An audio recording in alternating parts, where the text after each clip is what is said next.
আমার মনে হয় পৃথিবীর সবথেকে কষ্টকর কঠিন দৃশ্য হলো বাবা মাকে অল্প অল্প করে বৃদ্ধ হতে দেখা।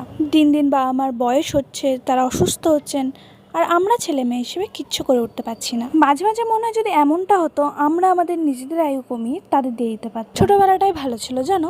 টিউশন থেকে এসে স্কুল থেকে এসে খেলাধুলা, না ছিল কোনো চিন্তা, না ছিল কোনো প্রেশার। কিন্তু তখন ভাবতাম কবে বড় হব, বাবা মার জায়গায় পৌঁছাবো, বাবা মা যে জায়গায় আছে সেই জায়গায় পৌঁছাবো। কিন্তু তখন আমরা কেউ বুঝিনি যে আমরা যখন বাবা মার জায়গায় পৌঁছাবো তাদেরও তো বয়স বাড়বে, তারাও বৃদ্ধ হবে। কি অদ্ভুত না, ছোটোবেলায় আমরা যে জিনিসগুলো চাইতাম বড় হয়ে যখন সেই জিনিসগুলোই পাচ্ছি সেগুলোর মধ্যে আমরা সেই হ্যাপিনেসটা খুঁজে পাই না। আমার নিজের বাবা মাও দিন দিন অসুস্থ হচ্ছে, ওষুধের পর ওষুধ খাচ্ছে, তাদের দিন দিন এরকম কমজোর এবং বৃদ্ধ হতে দেখতে না আমার নিজেরও সত্যি খুব খারাপ লাগে। কেন জানি এখন মাঝে মাঝে আশেপাশে দেখি বা মাঝে মাঝে মনে হয় যে এমন একটা সময় আসবে